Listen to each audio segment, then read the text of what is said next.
You got one? Come on up. New build, but we're going in a different direction. So you can rehab the existing structure, or put your own dreams, toward it, so. And so, anyway,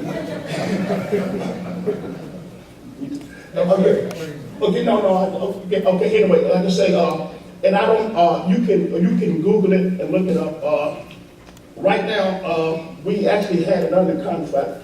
This particular buy, I don't know, they're missing an action. Okay, so anyway, Danny Tate, I've got plenty of cards, so if anybody's interested, I'll give you a card, we can speak about it. Okay? Thank you. Thank you, Danny. I presented that at Dealmakers last Wednesday, so looked pretty good. So I love this. I think we should have this at all meetings. What do you think? Yeah. Best in one? All right. Any more hats and wants? Just 9 cats in one house? That's it. All right. So, meeting after the meeting, of course, many of us go to Rose and Crown and have a 3,000 calorie midnight snack. Won't mention any names. So, again, volunteer. These are some of the areas that we definitely need help in. Particularly, we're looking for technology and marketing and web presence and web knowledge and that kind of thing. Oh, another property being presented, absolutely. How's everybody doing tonight? All right. So we got a property out in Smyrna, Bigger and Ave. It's a 3-1.5, purchase price of $150. Needs about 45 in work, and the ARV is about 250, possibly more. So 3-1.5, we're going to convert it to a 3-2 to get the full value out of it. One more time, the numbers. 3-1.5, purchase price $150, estimated rehab $45, ARV $250. You want to put a sticker on board? Put a sticker on board, Smyrna. Don't knock them out. Where are we? I don't remember exactly where it is. What city is it? Smyrna West, No, you don't need to write on it. Where's the audience? 75 and 285. Lower. Oh, Fantastic. Thank you, Cameron. Okay, I guess we're to our main topic for the night, which I think is a... Do what? I've got a one. Would you like to say something about that? I will if you want. Okay. Ms. Laura thought it would be a good time to remind everybody that we have an ethics committee at Georgia REIA. And if you, I don't know why she would say that. Just saying. If you have any issues with anyone at Georgia REIA, let Georgia REIA know. We do not pre-screen men. For example, when you raise the value of a house in an area and other investors come into that same zip code and do the same thing, collectively, you all win. And as a group, we're stronger than we ever could be individually. And that's the basis for the philosophy of sharing knowledge. First, I'll introduce Sean Sherastani. He's a broker for 20 years. He's with Keller Williams. He's a Juris Doctorate, which means he passed his legal certification, but he chose not to be an attorney, probably for good reason. And we're glad to have him. Charles Canty. He's a real estate broker with Ramsey Realty. He does commercial and residential. Glad to have him. He's got a couple decades of experience as well. Stan Sugarman, SL Lending, fantastic guy. Fair and stern, does a lot of lending, does a lot of outside the box, creative financial structures, which are entertaining if nothing else. Kurt Smith owns 38 properties, has a ton of wisdom, and has some of the most memorable things that have stuck with me in this group. After the panel is the fundamentals of conventional financing, and we'll be discussing that, what to look for, what to shoot for new investors, seasoned investors, and first-time homeowners. Who wants the first question? Stan wants the first question. Stan, are you leaning towards fix and flips or buy and holds these days?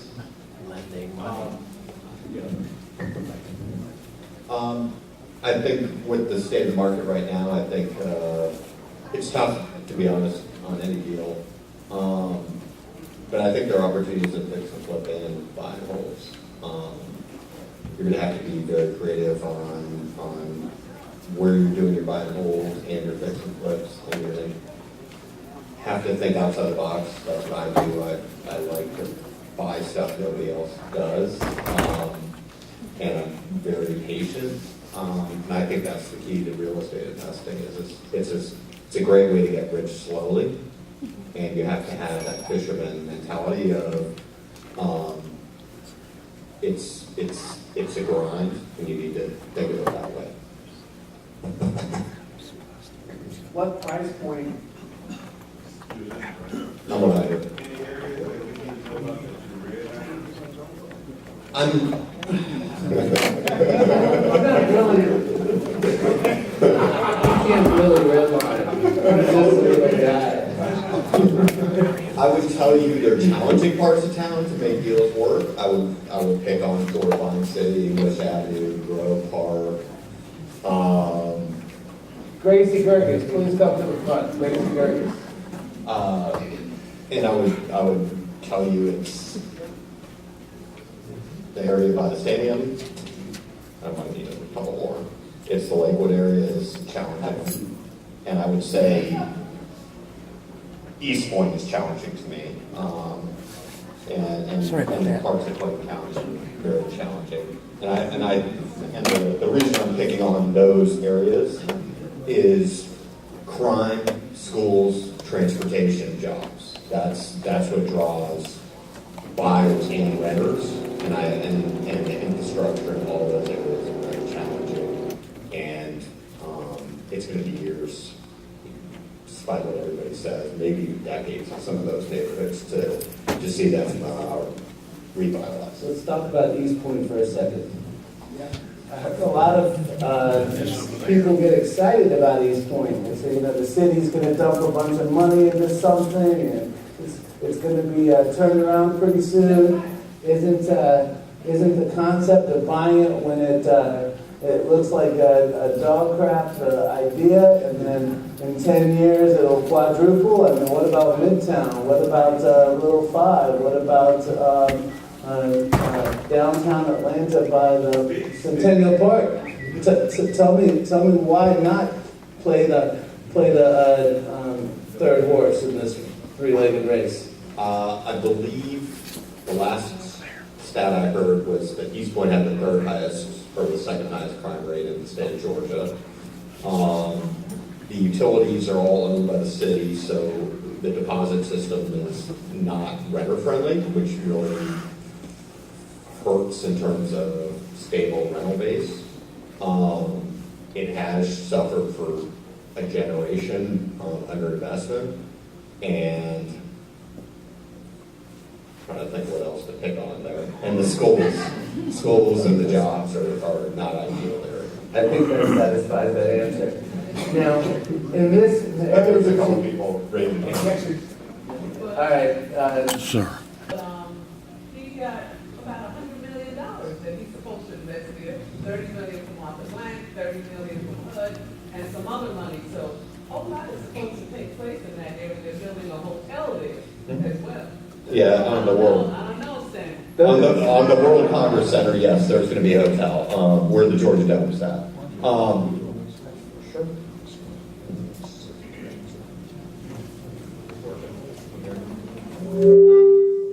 Sorry.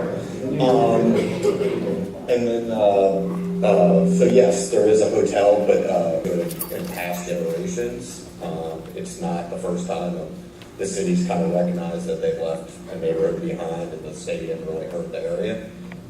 I hope this time's different. I'm just speaking from experience that unfortunately Atlanta is very good. If you've been here a long time, if you remember the Carter Project, I'm trying to pick on, I know Falcons did a generation under the previous ownership. there's been a lot of money put in, and unfortunately, it has not turned around the English Avenue, Vine City. Grove Park is probably the one I'm most bullish on, but the reason I'm bullish on it is the Eastlake Foundation's sister foundation is started up there. But if anybody remembers Eastlake, Kirkwood, that was a 20-year program. I live in that neighborhood, and I'll tell you, for the first 10 years of it, it was pretty scary over there. He's like Kirkwood. What about Arm Pittsburgh? I would say it suffers from the same issues as Vine City and English Avenue. They have stadium parking money that's vanished over 30 years, so there is some sprouts, but it's late in the economic cycle for these sprouts, and unfortunately, these areas get hit the hardest and the worst.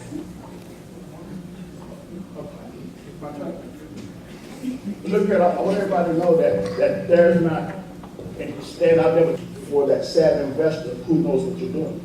So I would just say this right here. Sorry to interrupt. I hear the word challenging a lot.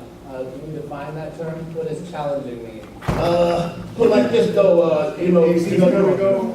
Yeah, like I said. And then just run like I said, like I say, and one of the problems that I fought, it was people who vandalized, and that's why I say challenging.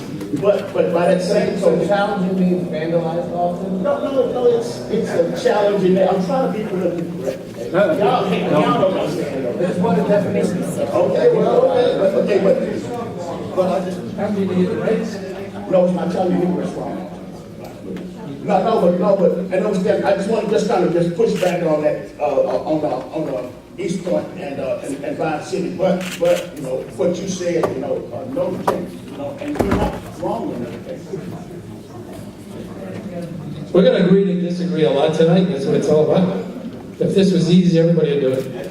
Full disclosure, I was part of the coalition that came about once there was the deal to sell the stadium to Georgia State and their developer, and I was the research chair. So I was with the coalition for 27 months. We went to city council, we fought, we made them give money back to the community. Recently, the city gave $6 million back to those neighborhoods impacted. So, and I have property in Pittsburgh. So I'm on the ground with what's going on over there. The Annie E. Casey Foundation is about to put $100 and some odd million into that University Avenue vacant lot. And they just opened the Beltline over there, the West Side Beltline. But there's a lot of promise finally to the Pittsburgh, Summerhill. We've had meetings, I've sat in meetings with Georgia State and the developer, and they've unleashed everything that they're gonna do across the street from Pittsburgh. So, yeah, Mechanicsville, some of those people down in Pittsburgh, those four neighborhoods. So, I'm not disagreeing, but I'm just giving you information that I have from my role over there. And I purposely didn't bring up People's Town in Summerhill because I think it's a different story. Unfortunately, I think there's some, because of the interstate construction and some connectivity issues, I think Summerhill, People's Town is a better buy. I know I own houses in those neighborhoods during the crash and after, and I know people who made a lot of money in those neighborhoods. So I would say it's tale of two cities where there is definitely a divergence in some neighborhoods that are used to work together. So there is money to be made. And in any neighborhood, there's money to be made. The issue is when you get into a more challenging neighborhood, literally being on the right block can be the difference between success and failure, which is a lot tougher way to invest than just knowing your neighborhood and knowing an area. When you have to be so careful on a block, that's a hard way to make money. That area, people have been saying, is about to turn into a fantastic neighborhood since I got to Atlanta in 1997. People's Town, I can't even believe the prices in Grant Park are what they are. And then, you'll go to the zoo and you'll tell someone they left their car unlocked and they'll say, yes, I'd rather have my chain stolen than my window broken. And that's a different mentality. And, that area, I'm sold on it transitioning too. But people have been saying that for 20 years. And it looks about the same to me. So, where's the over-under? Where's the line? Is it 3 years, 5 years, 15 years? Okay. All right, Stan, in the areas, go ahead. Okay, this is trying to get back to the smart buys in the current Atlanta market. So I'd like to hear all of you identify a smart buy in the Atlanta market. And then on top of that, I want to put that in context of the ARC numbers on growth that are expecting by 2040 to have something like an additional 2.5 million people in Atlanta, another 1.5 million jobs. Where are those going to have to go? Where do you think they're going to go that are going to cause growth instead of trying to look into a crystal ball and figure out, when this particular neighborhood is going to go? And just as a note, I bought heavily 10 years ago in an area that had a horrible reputation. It was Norcross. Terrible reputation. It had gotten, and it was even worse 5 years before that. It's all turned out to be going gangbusters now. That's the kind of context I'd like to hear something about. And we aim to please, and we're here to serve.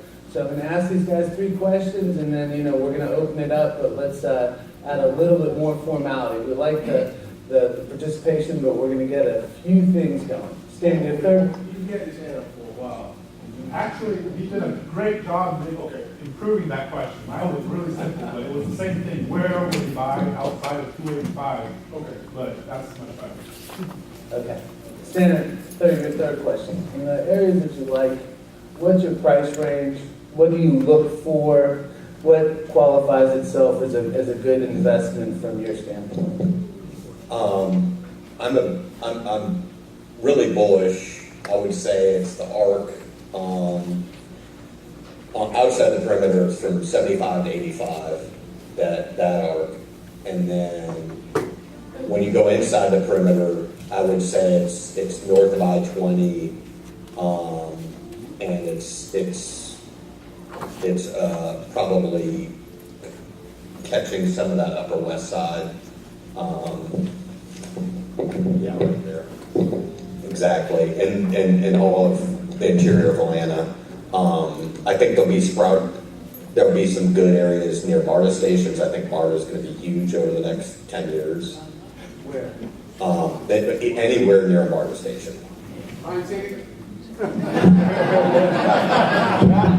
If your house doesn't get flooded or vandalized during that 10 years. But yeah, I like it. I think one thing you're going to have to learn is like a lot of cities, we're going to have a lot more multifamily and denser housing projects coming. So I think that's going to be challenging for investors because the numbers are going to change and the type of product you're going to be able to buy is going to change because 2 million people, we're not going to go outward.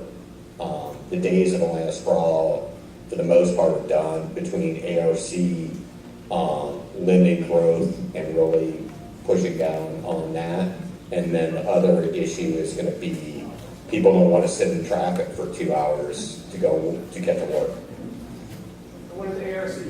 Atlanta Regional Commission. They're the oversight. They get a lot of your gas money goes to ARC, so they choose what gets funded, and they also, if a project's over a certain size, they get to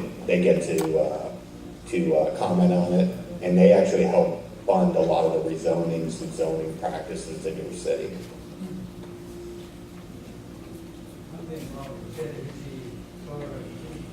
ARC funds a lot of projects that are hidden from the landlords. Another question. Well, what I like about this panel is that they all specialize in different areas. So hopefully we'll get through them all. Okay, There were questions on if you can. Well, we're gonna tackle it. No more passing on like two. All right, so Sean Sherstani. Okay, Charles, you want to talk? Well, go ahead and Okay. introduce yourself. Getting back to the questions that's on board right now, I think it really comes to when you decide where to invest, it really comes down with your knowledge, your experience, and how much money you got. It really becomes an individual decision too after you've done your due diligence.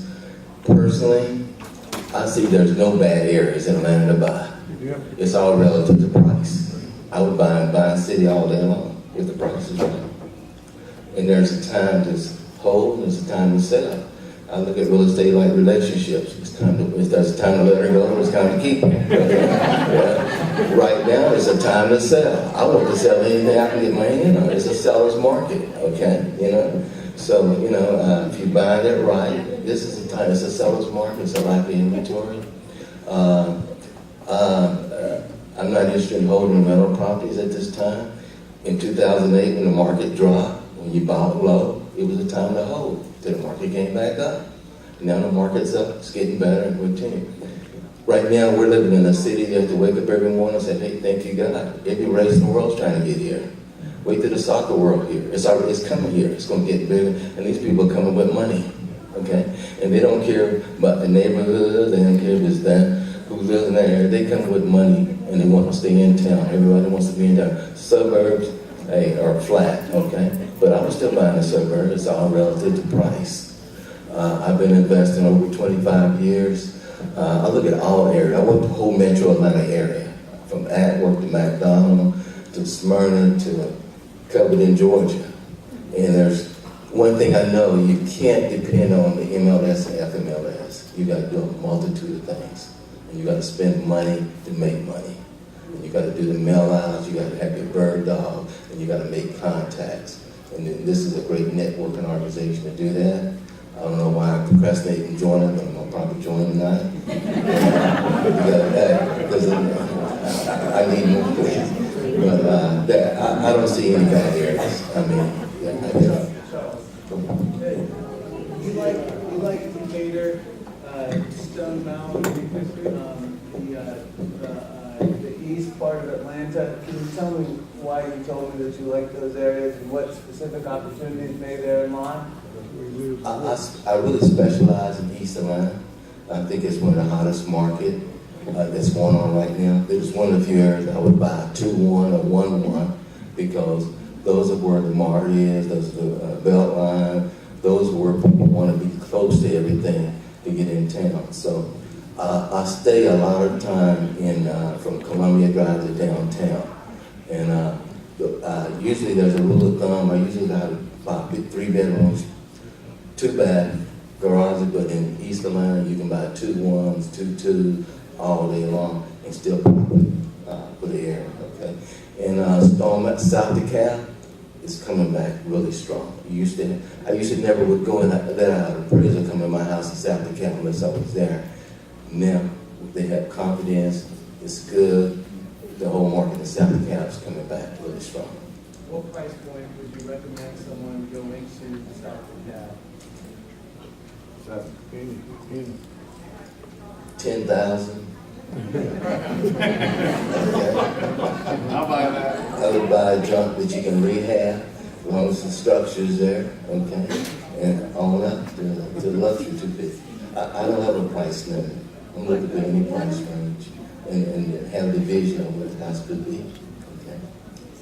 What determines a good deal for you? What's your main criteria? As a rule of thumb, I usually like 3+ bedrooms, at least 2 baths, at least a garage. Those are going to be your highest profit margins. Level lot, I don't buy anything in a hole, I don't buy anything up on a hill, okay? And I look for brick. Brick is a great selling feature, but just got proper brick. Whether it's a 4-side brick, it's a bonus. But if it is a 2-1 or 3-1, I look for the potential, where can I add another bath, and where can I add another bedroom? So if you got good contractors that'll work with you, then you can change the whole look of the house. What about a duplex? Love duplexes, triplexes, quadplexes. Some of the hardest products to find, but they're there, okay?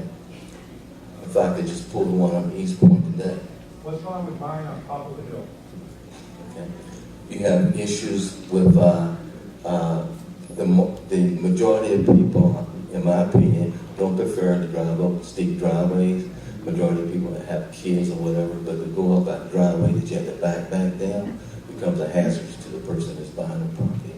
So I stay away from those properties that look as a hazard, especially ones you can't turn around once you get up to the top of the hill.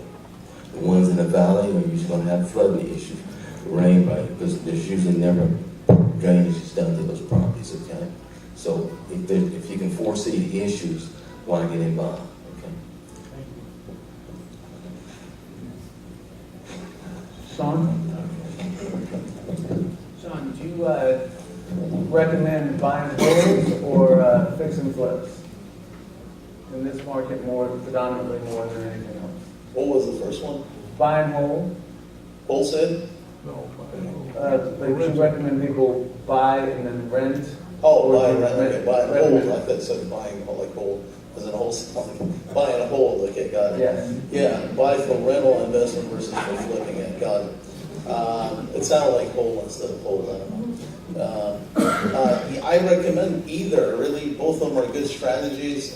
You really have to, I cover a wide area around Atlanta. I've sold in 20 counties in Atlanta. I regularly work those areas. I'm working with flippers right now, with builders. People are buying land and holdings, so I get all sorts of clients. And in my opinion, as long as you consider the area. Before you move on, consolidate to where you like Yeah. more specific. Let me talk about the areas that I like. Okay, the areas I like are basically the 4 main counties: Cobb, Gwinnett, DeKalb, and Fulton. I really like North Fulton. Any home that's for sale there is moving at the speed of light these days, pretty fast. Cherokee, Forsyth, Henry, Fayette, Douglas. And in town, I'd say DeKalb and Fulton, but I don't prefer Carroll, Rockdale, and Walton as much, but they're also good options as long as you know how to invest your money in those counties and realize that you're not going to have as wide a spread of buyers over there because of the distance to town. So, but what I recommend is before you guys purchase, to buy and hold versus buy and flip, to consider what's happening in the area. If builders like D.R. Horton, Pulte, or some of these other bigger builders are flooding the market in the local area with new inventory, and oftentimes I'm seeing them undercut resale prices, it's probably a bad idea to just have the strategy of fix and flip in that kind of area, because you may have to buy, rent, and wait for a while until those guys finish selling their inventory and then resell it. So that would be one recommendation I recommend that you consider before you guys choose a strategy, whether to buy and flip or buy and hold. So that's what I recommend. Also, land purchases, I recommend those these days, or lots. Recently I sold a lot to a client of mine within 1.5 miles of the governor's mansion in the Business Ferry neighborhood for $255,000, which was about a third of what they're going for over there, for 3/4 of an acre. So that was an exceptional deal. So if you're going to be buying lots, that's an area I highly recommend. That's why I mentioned Fulton County, because that's a hot area there. If you can find lots, even if it's a tear down lot, you can get it for if you can get it for about half price, it's got instant equity in it, even with the cost of tearing it down. So, but there are opportunities out there. Now, there are some lots with extreme conditions as far as like grade and all that. You probably want to avoid those unless you're savvy enough to know how to deal with those lots. So that would be one caveat to that rule. Also, I recently sold over 2 acres of commercial land with 2 structures on it in South Forsyth for $365,000. So, and the guy that sold it to, he's got a concrete business and building a new building there. So these are all opportunities that have been there from last year to this year. These are just a couple of examples. I'm also working with the rehabber who's buying all over town. I just sold one for him, and it's a townhome in the Cascade area, and he made a profit on that. I'm marketing one for him in the Gainesville area right now, and he's just purchased one in Douglasville through Zoom. So he's using Zoom and other online auction sites, and then he rehabs them. His rehab time, which I think is an ideal rehab time if you guys want to fix and flip, it's about 45 days or less is what I recommend, especially in areas where there is a need for listings. Because right now, if you look at some areas, there's hardly any listings.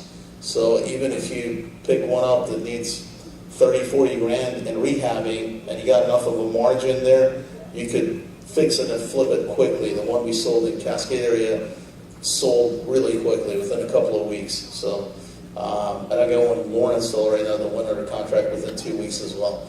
The one in Lawrenceville is surrounded by new construction. However, the new construction over there is like around the mid 2,000 square foot range. The one that I got under contract very quickly is about 3,300 square feet.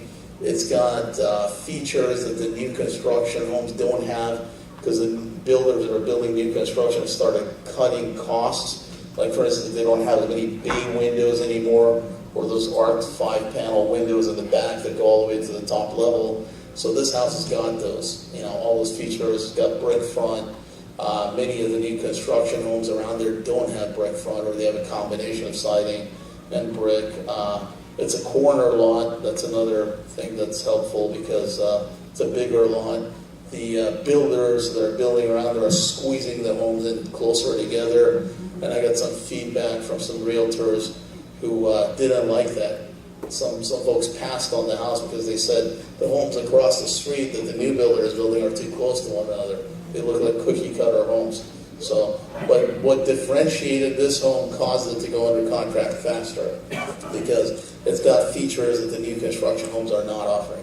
This is an example how you can still remain competitive even with mega builders like D.R. Horton who are selling about 2/3 to 3/4 of $1 billion in sales volume in Georgia per year. So you guys just imagine the kind of selling power they have. The other thing I wouldn't shy away from if you guys are going to be fixing and flipping is offering bonuses to buyers agents and buyers brokers. That's a strategy that also works because builders like D.R. Horton are doing that. So they're offering $1,000, $2,000 bonuses, sometimes more, 4% commission on the buyer's side. So you got to factor that in as far as the money you're spending on the rehab versus having some money for commissions, being able to market it with the brokerage that knows what the heck they're doing. I recently got a listing in North Fulton and Roswell that another brokerage had for 3.5 months from May to mid-August. They had one offer, and Roswell area sells like hotcakes. It shouldn't have been on the market for 3.5 months. I have no idea what the heck the brokerage was doing. So the second I listed it, the first day that I listed it before it went in the MLS, we had a cash offer on it at near full price, off by like $1,000. And the day that it went into the system, which was the following day, we had another offer. The third day, we had a third offer. So also the brokerage you're working with to remarket the homes after it's rehab is key. Some of these brokers, I don't know what they're doing. I can't even, it boggles my mind that a house in Roswell in the Crabapple area, which is really hot, new construction homes are going for like 400 to 500, 600,000 over there. And this was under 300, didn't sell for 3.5 months in peak season. Just seems crazy. But this is some of the things I've observed in the market. So we're going for 4% or bonus? Yeah, I recommend that on the buyer side because agents are money motivated. So they're going to veer their buyers toward properties that are giving them a fatter commission check. So and they're probably going to promote those more. Not everybody does that, but some agents do, so it helps. Alpharetta?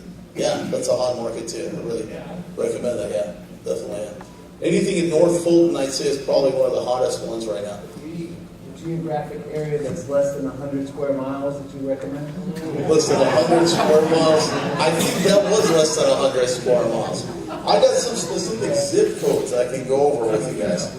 So the zip codes I like, if you guys want to go by zip codes, are the Smyrna area 30080 through 3082, including 3081. Those are hot sellers right now. In fact, there was an article, I think it was in the AJC, that says Smyrna is ranked as one of the fastest selling areas now. They attributed it partially to the Brave Stadium. I don't think that's the case. I think it's partially maybe to that, but not entirely, because it's so close to town and affordable, because the alternative is Sandy Springs, which is out of affordability range, or Brookhaven, where my office is located, again, out of affordability range for most folks. Considering the median sales price in Georgia is still around $200,000, and it's only appreciated about 4.3%, the average price from last year to this year. You got to consider what buyers' buying power are. So the price range that I recommend flipping in are between 200 to 300 is what I recommend. That's the sweet spot where you're going to find buyers, or even with one household income, they can qualify. And that's key, because oftentimes one of the buyers, whether they're partners or spouses or whatever, or cousins, probably have bad credit and they can't qualify. So you got to rely on the other one. So that's the other issue also. What's the median sales price In Smyrna right now, on average, they're going like for newer homes around $300,000-400,000 and up at the low end, and they go up to about $600,000-700,000. So, and we're not talking brand new.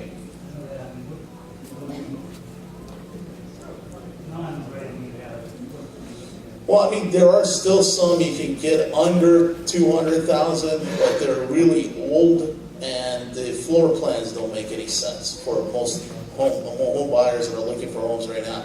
Like the ones built in the 50s and 60s, they typically have very small bedrooms. The master bedroom hardly has any closet space. The master bath is probably the size of your half bath that you see in most homes on the main floor these days, plus a shower or bath area. So a lot of buyers don't like that kind of floor plan. They want something with a little more space. It is give and take. Some buyers want to be in town or closer to town, so they might, sacrifice some of their wants and needs. But on average, I would say buying homes that were built at least in the 70s or newer, even in Smyrna, is the way to go, because that's around the time where they start making the floor plans a little more consistent of what you're seeing these days with construction. So I like that area too. I can see it growing that way. Yeah. Some parts do seem a little challenging. Yeah. I do like the spread of the gentrification that way, which it seems like a bad word, but it's actually the best thing that can happen to your home value.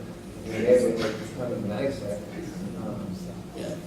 And then the other zips I like in Cobb County are 30064, 30066, which I used to live in, my Sprayberry over there, Sandy Plains, 30067, 30068, also 30144, which is Kennesaw, and 30152, 30127, 30141, Powder Springs, 30082, as well as 30106 through 30168, which is Mableton, and then Ackworth, which is 30101, 30102, and Woodstock, 30188 and 30189.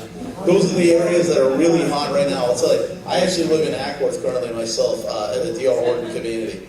And D.R. Horton, if you guys go over there to that area off 92, off 277, you'll see what they're doing just with that community alone. After I closed on my house last December there, they literally put up 80 homes, and I'm not exaggerating, on 4 different streets that they bought down the side street that goes next to the subdivision there at once, simultaneously. And they got all but 4 of them under contract pre-construction. So you Yeah. recommend people stay away from that? No, I recommend those areas because they're in such high demand. So if you have like a But house, didn't you say to stay away from DR? well, if your house differentiates from what the builders do, like the DR Worthy building homes up to like 2,500 square feet or Stay something. below, like that, right? stay below the big builder's price point, is what you're saying? No, what I'm saying is get bigger homes and be competitive price-wise. Like for instance, get one in the 3,000 square foot range, whereas the R Ward is selling mostly like in the 2,000 and change square foot range. So that way, you get specific buyers who are interested in a slightly bigger home, but don't want to pay the exorbitant new construction price. At some point, he said $100,000 price range. I thought that was pretty cool. It reminded me of my Texas Hold'em days when my coach told me, you may not be able to play the big hands with the big guys, but you won't be in the game long. He said $100,000 houses. He also said, I'll let you correct me in a minute, don't worry. From what I remember, he said go towards areas which the jobs are increasing. And Kurt, what areas do you like and why? And are we talking about buy and hold or fix and flips? Right, so who should be buying and holding and who should be flipping? It's relatively simple. If you have a few gray hairs to a lot of gray hairs, you should be buying and holding, or no hair. So if you're still younger, flipping is fine, wholesaling is fine. But my hair said I have to be holding because I need passive income so I can quit my day job. So eventually I won't have the physical or mental energy to do this job anymore. So I was forced into buying and holding. So my 7-year travels found that jobs underpin all real estate. When you're buying in the metro Atlanta area, Atlanta is the Southeast huge jobs engine. We all agree that Atlanta is one of the country's largest jobs generators, and we have become blind to that, spoiled by that advantage. But if you move outside Atlanta, you have to be cognizant of where jobs are being created. So I'm going to poll a few folks. Down here is where an Amazon distribution center is. Over here is a UPS new distribution center. Frank, do you know any, besides right here? It's on top of 20. Right above it. It's Charlie Brown Airport. Okay, we're a UPS 1,500 jobs. Frank, do you know of any other jobs that are going in anywhere? Any jobs in Atlanta? The Fort Mac redevelopment has been getting a lot. Where's Fort Mac? It's off of E Street, Langford. You see Langford? Downtown. No?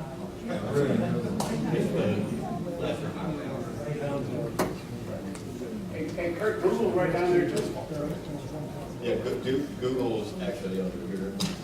Okay. That's like Tony. That huge Bush center.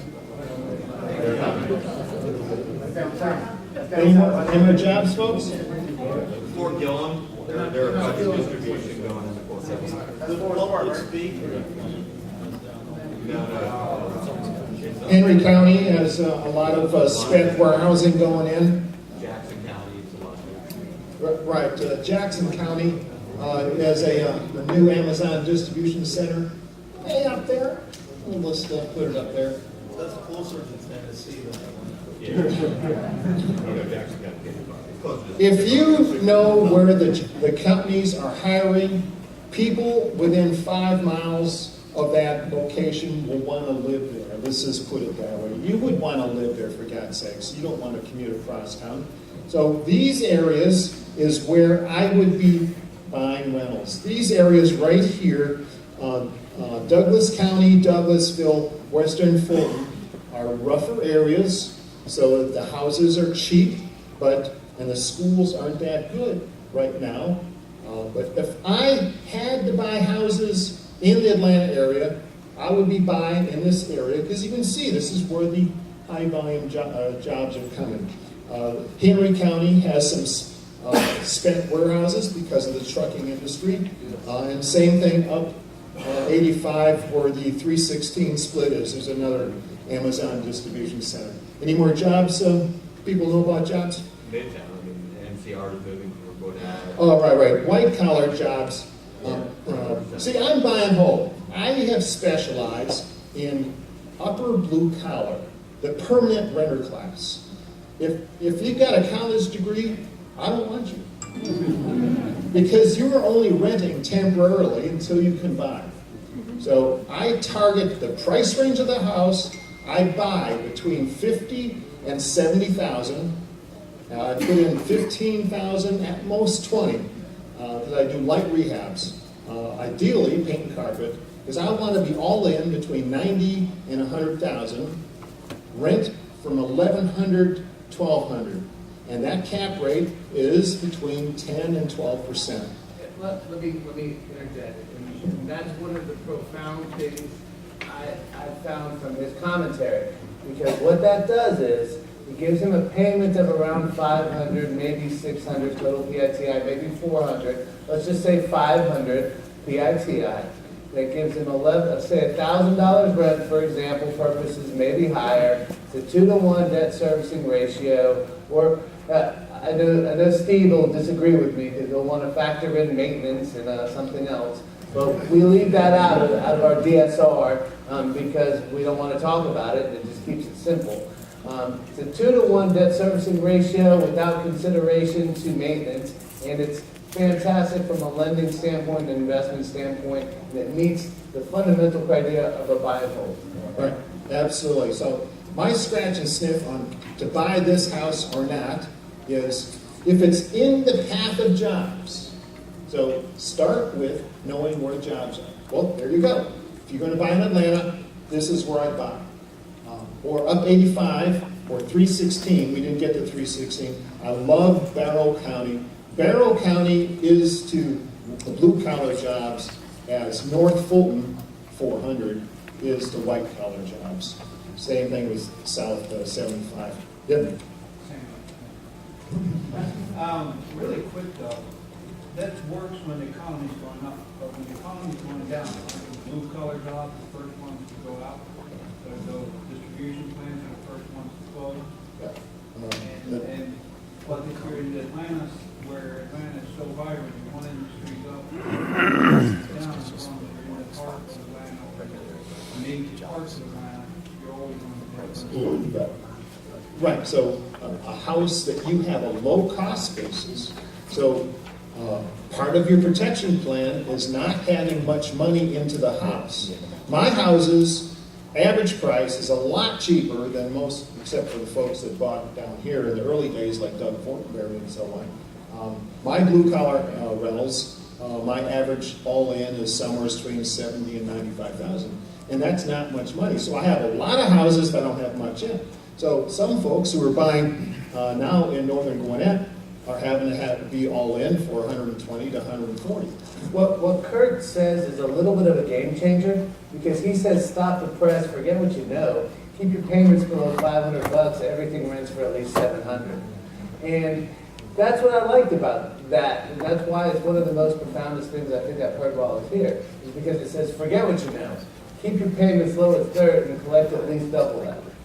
Right, so I hear you about the downside, but if your cost basis is low, you've got room to drop your rent. My DSCR, my average DSCR for the houses that have debt is around 1.8.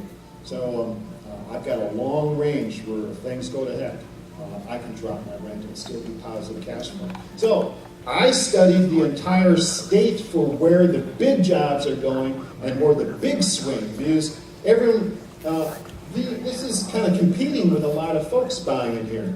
So I did a study using Indeed.com, which is a jobs board, where I put in city names, and the lowest radius was 5 miles, and I found Ringgold and Rossville, just south of Chattanooga. Chattanooga has 3 auto plants and 2 Amazon distribution centers. Atlanta lost its 2 auto plants. Atlanta has no auto plants. Right up there. So I'm buying up in Rossville and Ringgold. Last 11 houses were up there. Mark? Yes, I did. And there's 2 or 3 other Georgia REIA members that I shared my secrets. They're now buying up in Ringgold and Rossville too. And we're learning how to do remote rehabbing and remote rental management. It's not a big deal.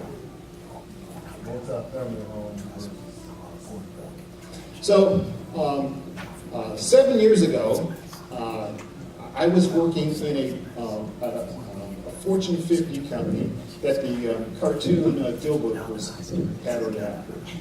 That's how what daily life is like. I knew I was not going to last long. My goal was to quit my day job as fast as possible. There's 2 issues involved.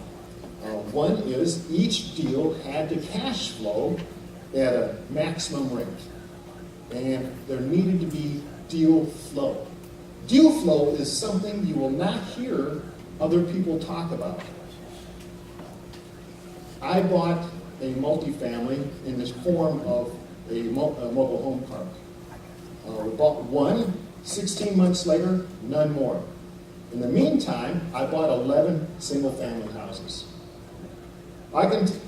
Who disagrees that in terms of dollars deployed, you can deploy more dollars in single-family homes in a 12-month period than duplexes? You don't want to ask Stan that. He just spent, the one disagreeing he spent $2.5 million on a 38-unit development, and he got grant money and is turning it into micro. But what I would say is, as a gentleman who's made a lot of money in multifamily, my advice to everybody is always the easiest money I made and the best money I made, the long-term money I made is in single-family homes. And I've sold off 95% of my multifamily, but I kept almost all my houses. So what does that tell you? Right. Right. What Stan is also saying in between the lines, he hasn't said it yet, is because he's well connected, he could do those deals. If you are not well connected, any more than 2 doors becomes successively more difficult, and the number of deals that come up in a year is less and less and less. So, question. Two-part question. One is for Mr. Sturman specifically, and then one is for the panel. The one for the panel is anyone, I mean, no one can read into the future, but is anyone concerned about how long in the tooth in terms of how well things have been going for 4.5 years? I mean, no one knows, but is there a sense of... I'd like to take that. And then the second one for Sturman specifically, he said he lived in Brookwood, and I'm interested to get his kind of short, mid, and long-term view on that Memorial Corridor where Renaissance, Grand Park, and Caversham are, just to kind of get a sense, because that also looks very high right now, and just get a feel for that area. Thank you. Go ahead. Which one am I answering? Kirkwood. Sherman. Oh, the Memorial Corridor? As a guy who left $1 million on the table on a memorial deal, I might not be the right person to ask. So back during the crash, I liked Memorial Drive. There were some good deals there. I bought one of them. Bought 32 apartments for $45,000. Came with 2,000 tires, so don't get too excited. I sold it for 160 within maybe 60 days, maybe 90. And I thought I knocked it out of the park. I actually made more money because I financed it. That guy sold it to somebody else and probably lost money. And then the next guy sold it for $1.2 million last year. So there's definitely money to be made on Memorial Drive. The issue is Atlantic Steel like to dump their material up and down Memorial Drive, so there's environmental issues. There is also a big floodplain in part of Memorial Drive, and obviously being a state highway hurts your housing prices. You know, being right there, it's a pretty busy road. It's if you've ever seen an accident on I-20 Memorial Drive, it becomes interstate. But I would buy again at the right price.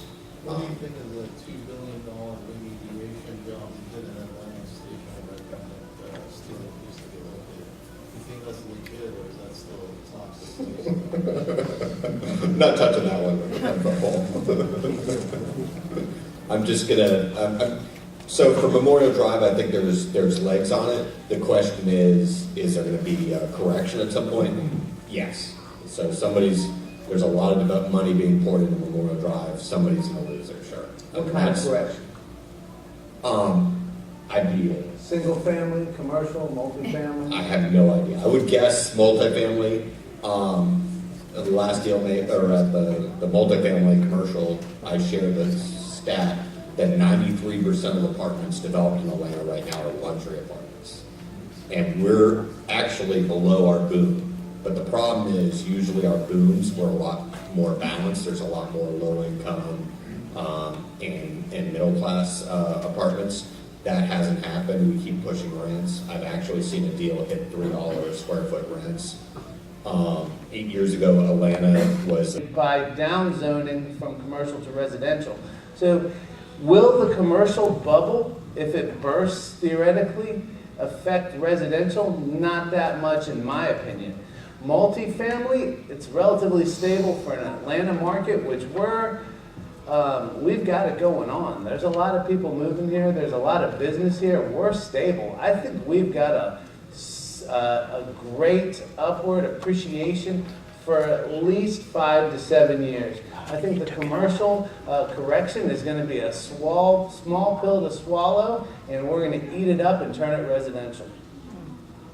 So don't dump your portfolios. That's the only way you'll create a market reduction. Well, I wanted to add something real quick. Even during the downturn of the market in 2008, I was a broker here. I've been selling real estate since 2004, and I was in the legal business before that, real estate litigation before then. But I noticed that relative to the rest of the country, and I've got relatives all over the place, including the West Coast, I have a broker's license there too. Georgia was doing better as far as recovery went. Had a quicker recovery curve, especially Metro Atlanta area. And also, I attribute that to several factors. One is, when people want to relocate to a more affordable part of the country, which Georgia, Metro Atlanta area clearly is, they're going to consider the weather. A lot of folks I know grew up in Southern California or even live inland there or live in the southern half of the country. They don't want to move to the Illinois area or Wisconsin or places where they get like 5 to 10 feet of snow and they got to deal with that. So I think that is a big driving factor to the Metro Atlanta market, particularly the suburbs, because a lot of folks moving from these areas are used to the suburbs and they don't necessarily want to be in an urban setting or anything like that. So the other thing is, of course, jobs, which I think was mentioned. And the other factor, which I think is huge, is the nature has been helping us out. Natural disasters in Florida and Texas are causing Florida and Texas refugees to reconsider living in those states longer because they're thinking to themselves, the value of my property just tanked in Florida or in Texas. I've heard a lot of good things about Metro Atlanta. There's a lot of jobs. The weather is nice. And until Florida is completely submerged underwater, I don't think we're going to have the same scares as the hurricanes are presenting Florida these days. But that's probably 100 years or so away. Does anyone have any thoughts on the Beltline? Does anyone have any thoughts on development along the Beltline? Stan? all my properties are on the Beltline. It's been kind of a nice bonus. That's not what keep me in on those areas. The Beltline is a great way to tie those neighborhoods together, but I think those neighborhoods were coming back just because they have great housing stock. A lot of them have the same housing as Virginia Highlands in the park. You know, some of the same developers, people don't know, but Southwest Atlanta was actually the Buckhead of Atlanta before Buckhead was developed in the 50s, and then the streetcars dying and cars coming up is what changed the growth patterns in Atlanta. Was the development of the interstates, and it drove development north. So there's a lot of great infrastructure in southwest Atlanta, even northwest Atlanta, and all it did was really inflate prices in northwest or northeast beltline. And it'll be interesting to see what happens in southeast Atlanta, how that beltline works, because you changed housing pricing pretty quickly on a mile range of the beltline there. So it is going to be a driver, but it's more highlighting the hidden charms of the neighborhood rather than being the driver of development. Where's People's Town? Is it below or above the bottom line? It's Turnerfield. People's Town is really Turnerfield. So People's Town is north of the belt line then? Yes. It's here? So do you recommend areas south of the belt line? Or here? If you want to ask me where I've been putting my money, Yeah. That would be probably, it would be the Murphy's Crossing. That is owned by, that's old State Farmers Market. That's owned by the city. I'm pretty bullish here, up to here, essentially, and then we die down, just because it's got really high crime and there's not a lot of people, to be honest. If you want to find the area closest to Cleveland or Detroit, it's this area. Be nice to him. They film a lot of cop movies there when they want to show Detroit. And then this area is obviously getting a huge growth spurt based on some of the news reports. It's not built, but they actually are getting the most money between these two. This is where Mark Takara's investment group is putting all that money in all around the MARTA station out there. Sam, would you mind briefly talking about, I think you mentioned an apartment deal that you just done where you got some grant funding layered in and... that probably ought to be its own meeting. That's like an hour-long meeting. Just a high-level overview. We bought an old school from the city. It got tied up in litigation between APS and the city for 2.5 years, so it was a really good option. I had no earnest money up even.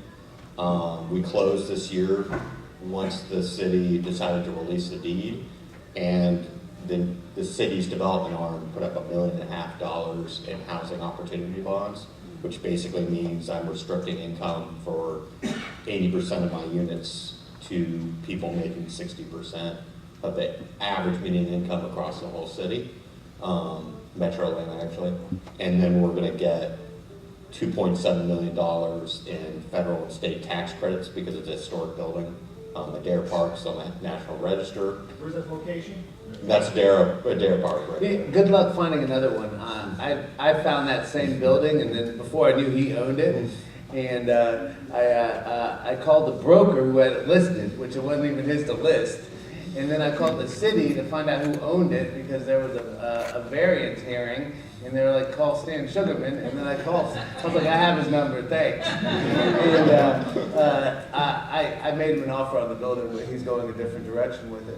But that building is how many 1920 cathedral arched schools that have been abandoned are you going to find within a mile of the Mercedes Stadium? And they're not too many. I look for them all the time. I don't really see why. Hey, there's one on Tiger Flowers. What's that? There's one on Tiger Flowers right now. Okay. It's not 1920s. That's the 1950s. Hey, he don't even know that. I love to see that. Love to see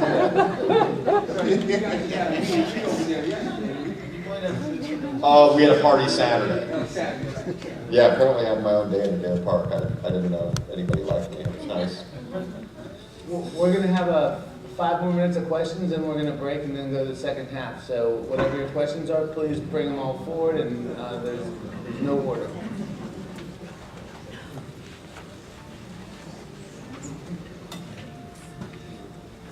The gentleman there talked about zip codes in Smyrna. Yeah. But you also invest, I think you said on the south side of town, Henry County in that area. Yeah. Can you talk about some of the zip codes and areas on the south side? Oh, Henry County, yeah. The areas, in my opinion, that are booming in Henry County are McDonough, Hampton, Stockbridge, and Locust Grove. You can't go wrong with any of those, really. There's a lot of demand down there. And for the for housing. sector housing, where is that concentrated in Henry County? Is that in McDonough or is it It's- all over Henry? Yeah, it's on. Yeah. Yeah. It's nearby. It's Locust Grove over there, Locust yeah. Grove's getting the. Yeah. But all these are within striking distance of Locust Grove. There's not a whole lot of driving to be done from Henry County to another location in Henry County. Also Fayette County, that's another good one. Those are both booming counties on the south side. Any thoughts about corporate rentals? Yeah, thoughts about corporate rentals would be, you gotta choose your location very specifically. Depends on what kind of corporate, are you talking about like executive corporate rentals where people are paying $3,000 and up per month, or you are, is that what you're talking about? Okay. Honestly, I mean, I've actually recently worked with a client of mine who's an oncologist, moved from Florida over here. She was looking for, she was kind of a corporate client, for a rental, and she was willing to pay as much as mid 3,000 range, and she was looking at Kennesaw, Marietta, even up in South Cherokee, and there's plenty of options there. A lot of people were renting their properties in that price range. Of course, there were bigger 5-bedroom homes on basements, so, but that's one area. If you move further in town, you're probably going to even higher rental rates than that. Like Smyrna area is probably 3,000 to 4,000 range for those kind of rentals. Sandy Springs, you're probably talking about 4,000 to 6,000 range for those kind of rentals. Buckhead, probably 7,000 per month and up. But the number of people who can afford that kind of rental housing are few and far between. So, If somebody may want to add to that, look around where they're filming, doing a lot of filming. They do a lot of 3-month, 6-month, 9-month rentals. I've got a friend who's doing that now, and they're basically doubling what would be the normal rent. yeah. And have had a lot of success. They take great care of them. Yeah, you want to look for areas where a lot of executive, corporate renters are for that kind of I like caliber of Roswell. rental housing. I think there's a lot of opportunity in Roswell. North Fulton. And we found some good steals in that area. A couple miles to downtown Roswell, close to 400. I don't like Chamblee and the Doraville area. Every deal that I've seen over there hasn't been much meat on the bone. They're paying way too much for them, and they're trying to skip by with whatever profit they can get. It often ends badly in this corner as I've seen. And I've noticed we haven't had a lot of markings over here. You guys want to say anything about the? Well, Charles, you like the east side. I mean, no one's put a note. Who in that DeKalb Rockdale? Is that what you're talking about? Yep. No, I'm just making an observation about the map. It doesn't have many stickers over here. Well, like I said, Norcross, I've done. Really? And if you look in the Norcross area, Norcross, go take 85, stay on the north side of 85, anywhere along there is a boom. You're going to Brooklyn, Chamblee, Dunwoody, Norcross, Blue, Sugar Hill, Swanee, all these places. I agree with Boom. Eastern corner. How far north? How far in town? You just follow, well, it comes all the way in. You literally go, now you're looking at 2 major development spaces, the old GM plant, which is over probably 200 acres, Yeah. 50 acres. Also, I recommend Sugar Hill and, what's the other one? Okay, right here is Doraville, right here is where the GM plant was. And Beaufort. Okay, it's already being mentioned as one of the places the state is pitching Amazon, because it's on the MARTA rail, and that's where the MARTA rail line ends. Everywhere down through here, Chamblee, Brookhaven, Doraville, and everything through there has just gone nuts. They're building everything up, Peachtree Boulevard. There's so little for sale. Yeah, Well, that's very that's because expensive. it's developing. I have a question for auction.com. Have you guys, is auction.com, Yes. have you guys seen a reduction in sales? Because the numbers that you were mentioning earlier seemed like they've gone down. Can From you last not- month to can- this Last month, month, yes. about half. Well, now, Half as many houses sold from this month to last month? yeah, but we think that was a weather-related situation.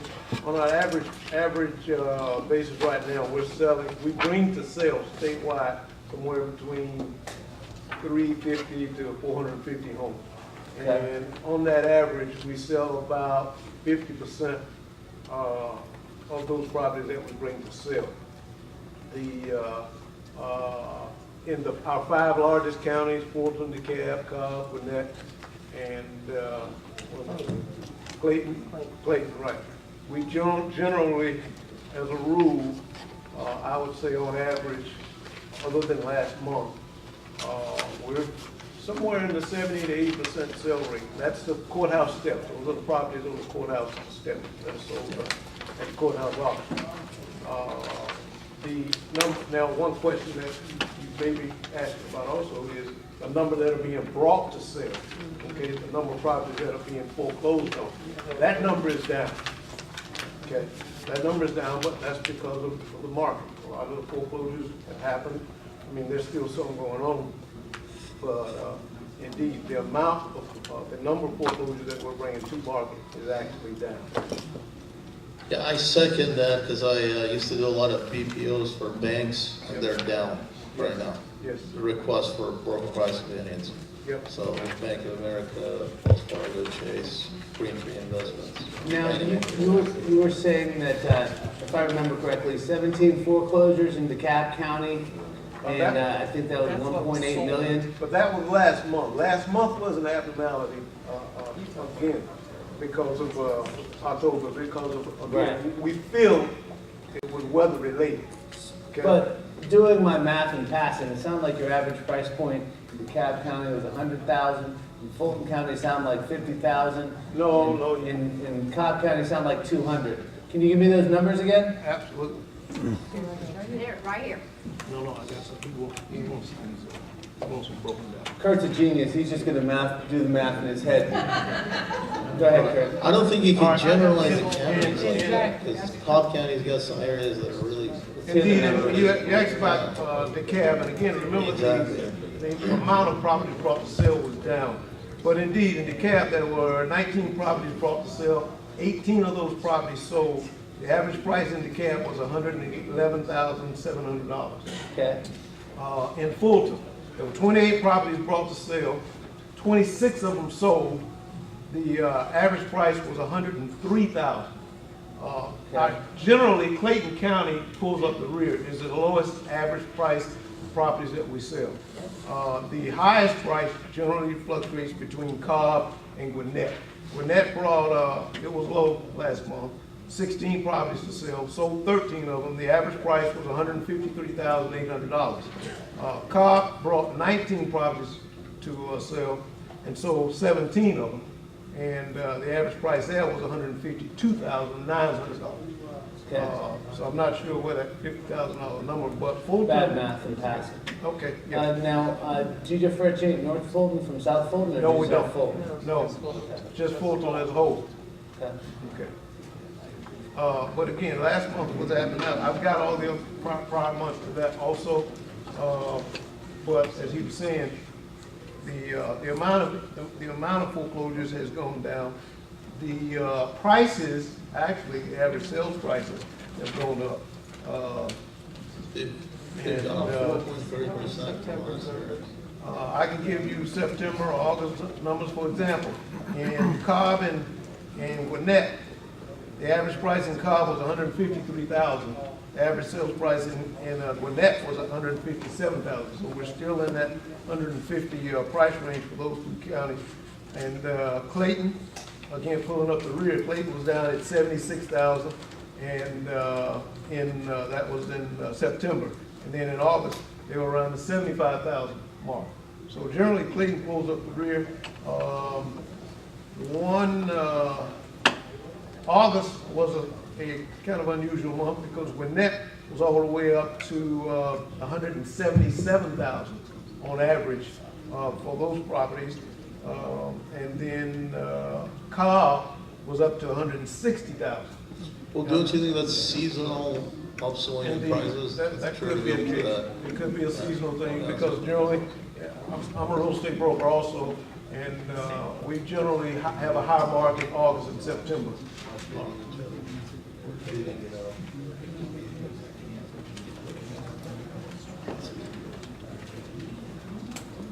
Okay.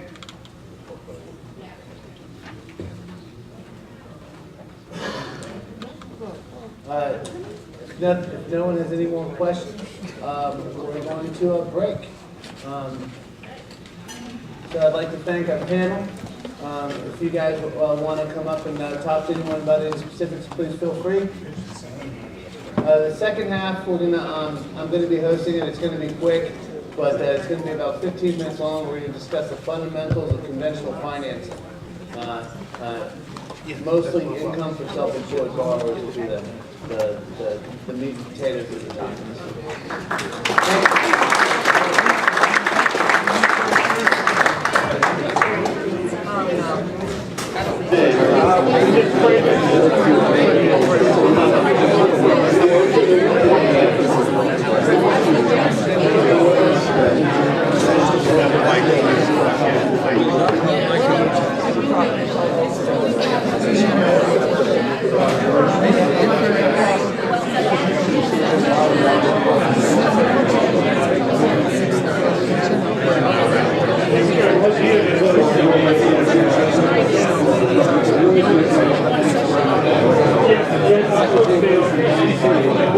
Please take your seats. Come to order. Please take your seats.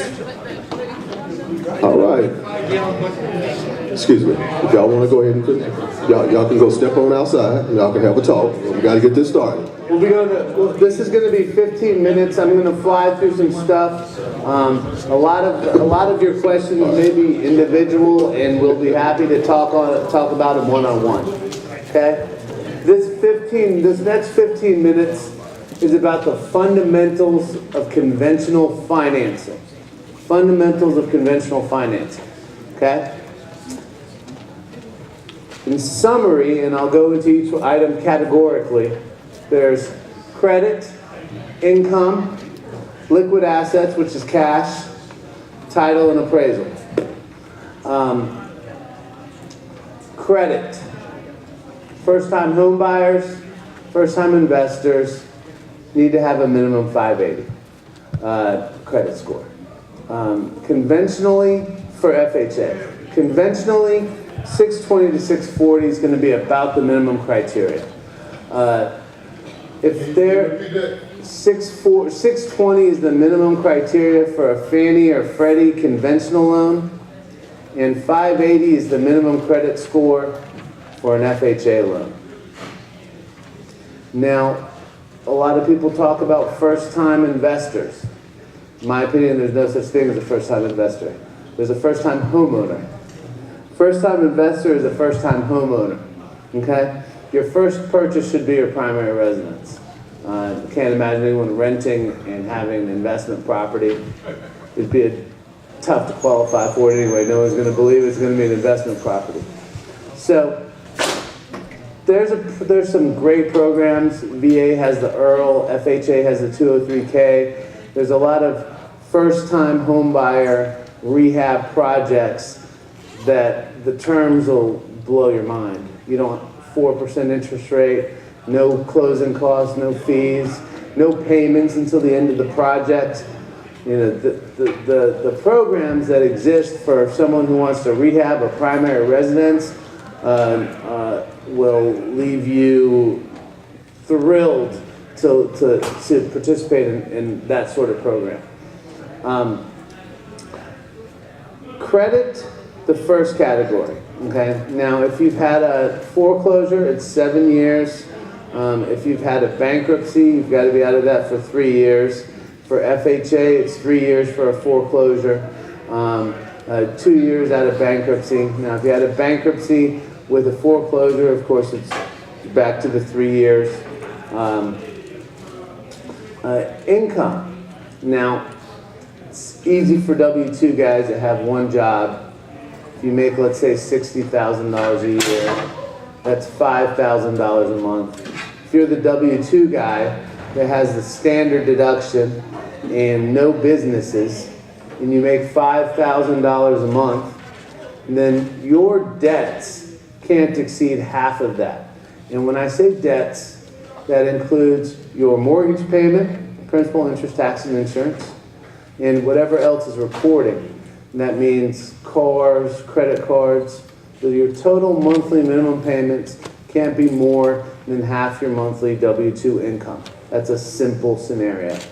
So if you have $5,000 a month in income, a $500 car payment, and a $2,000 mortgage payment, including your mortgage insurance, taxes, insurance, HOA, that's a $2,500 debt load divided by 5,000 income. It's a 50% debt to income ratio. Now, it's oversimplified. It can be as low as 45, it can be as high as 55. FHA will often tolerate around 52%. Conventional will often tolerate 47, 48%. Higher if you have more assets. Assets are defined as money in the bank. Whenever you hear a loan guy talk about assets, he's not talking about your watch collection. He's talking about how much cash you have in the bank, not cash, because cash is very hard to count. Ever since the Dodd-Frank Act, there was anti-money laundering laws, which makes cash virtually impossible to count. Even money orders or cashier's checks, unless we can source them, is hard to use in a transaction. So, credit, 580 minimum score. Income, 50% debt to income ratio as a mark. Assets. Okay, so if you're a first-time home buyer and you're going FHA, you've got to put 3.5% down. We're not going to talk about down payment assistance right now, but down payment is pretty much, you're pretty much going to be required to put 3.5% down for any FHA loan. Now, if you do have a 700 score or 680 score, there's ways to manipulate the yield spread premium so that can be credited to you, but you'll end up with a slightly higher rate. And then the down payment assistance programs are getting fewer and far between and harder to get because it's technically a roundabout way of giving the borrower yield spread premium, which is arguably illegal, called incentive to close. Steer away from the down payment assistance programs. Plan to put 3.5% down on any FHA loan. $200,000 loan, that's $7,000. On a conventional loan, it's usually 5%. Now, Fannie Mae has a 3% down that's called Home Ready. You'll automatically know if you're qualified for that when your loan officer runs the automated underwriting system approval, because it'll say qualified for Home Ready on that AUS approval. That would be 3.5%. Your VAs, 100% financing all day long. Closing costs are, just for roughshod explanation, usually 3% of the total loan amount. That's a gross oversimplification. I'll break it down, but then I'll circle back to this 3%. Your attorneys will typically charge $1,000 for title, closing, junk fees, whatever. I've seen 100 price sheets. They're all within a couple $100 of each other, roughly $1,000. Georgia intangible taxes, those are $3 per thousand. Title insurance, $250 per thousand. Don't worry about writing this down. If you ever want a breakdown, I can send you an attorney fee sheet. They're all about the same. Long story short, $100,000 loan, you may have $350 in Georgia intangible taxes, $250 in title insurance. You might get owner's title insurance, another $400, $1,000 for attorney closing fees. You're looking at $2,300, $2,500. You jump that up to double the price range, you're looking at, maybe $3,500. You add your appraisal in there. You add a lender underwriting fee of $700. Let's just say $4,000 or $5,000 on an average $200,000 loan. Round that up to 3% closing costs. Normally, it's good practice to put in a purchase contract, seller to pay closing costs. Now, how many of you guys are self-employed? Raise your hands. I love working up income for self-employed guys. Okay? Now, how many of you guys use a Schedule C? Raise your hands. How many of you guys use an 1120S?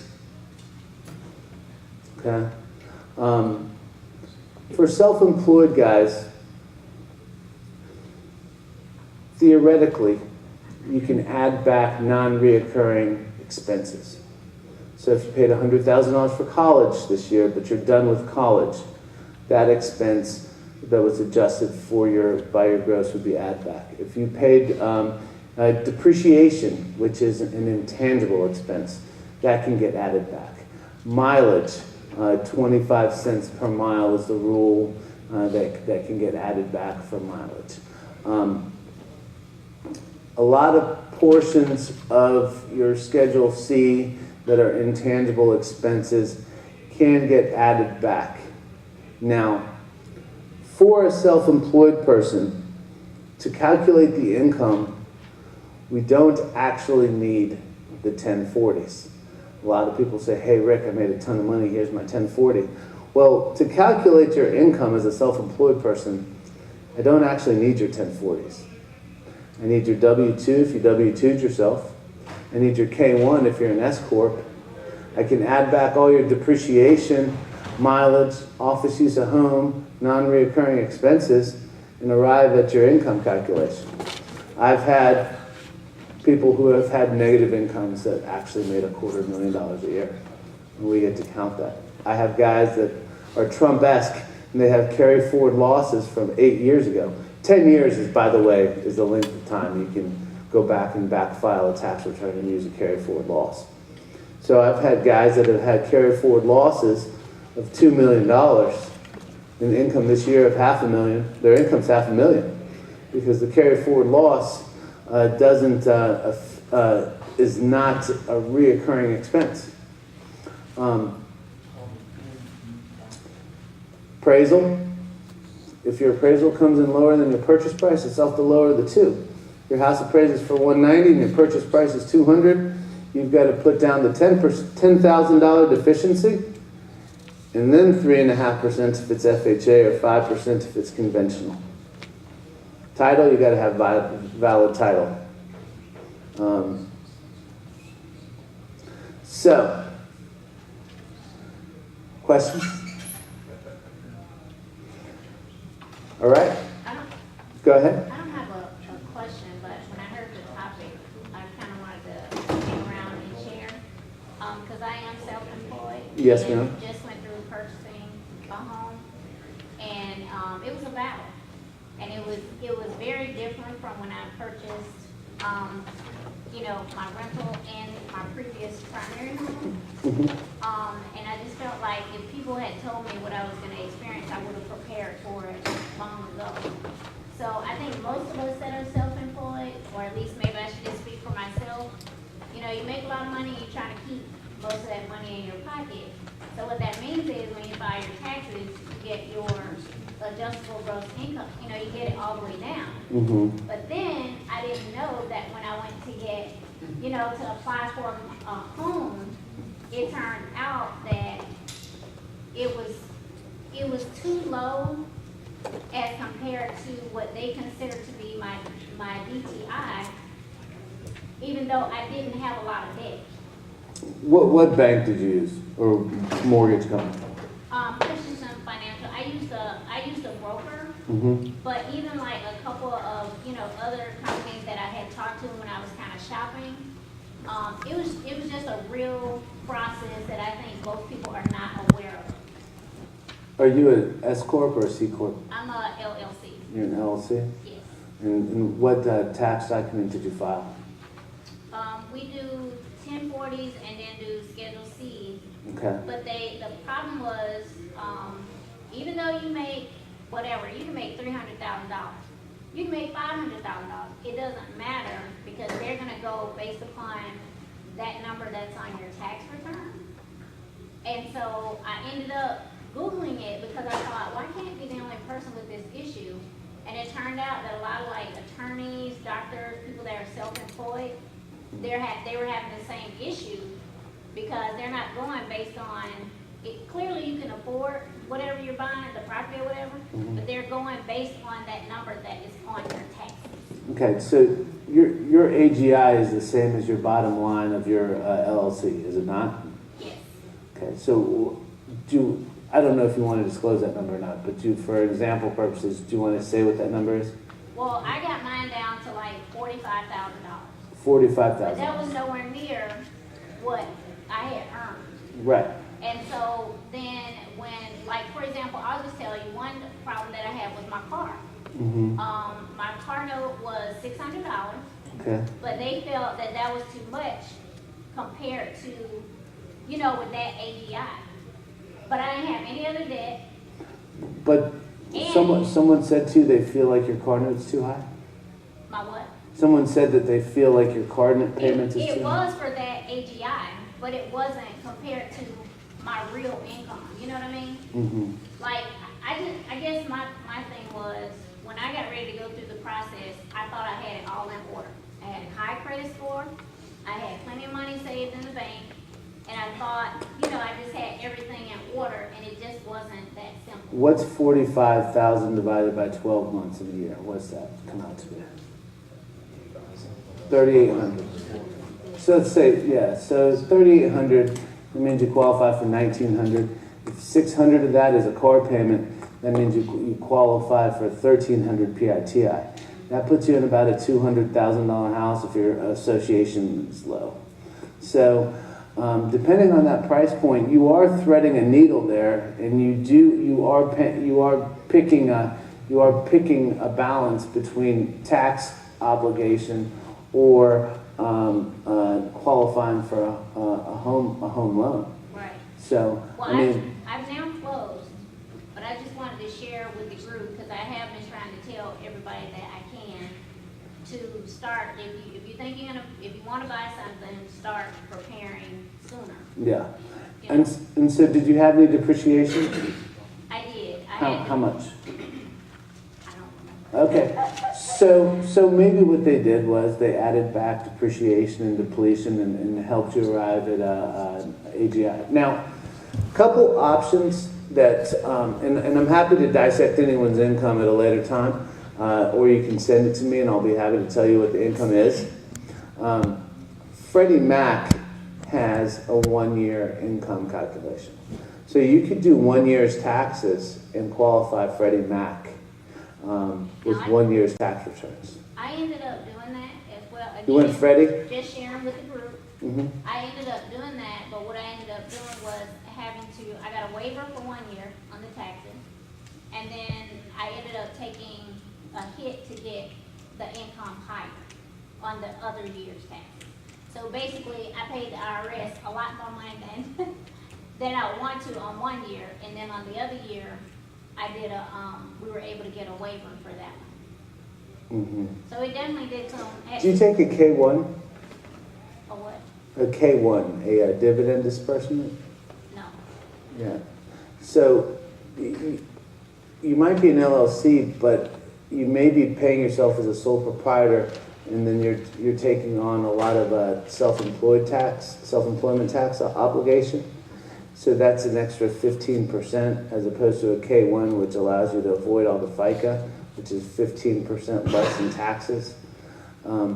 But generally speaking, you've got to take your income and declare it, and then you pay your taxes, and then you maximize your deductions through whatever tax code's allowable to you. So attorneys are bad examples because a lot of them represent people that can pay them in cash.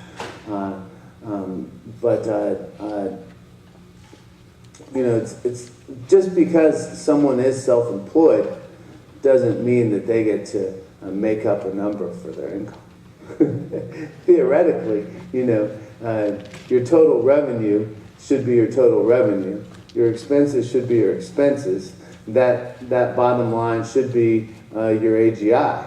And then you should be able to take off your intangibles from that point and deduct to arrive at your income.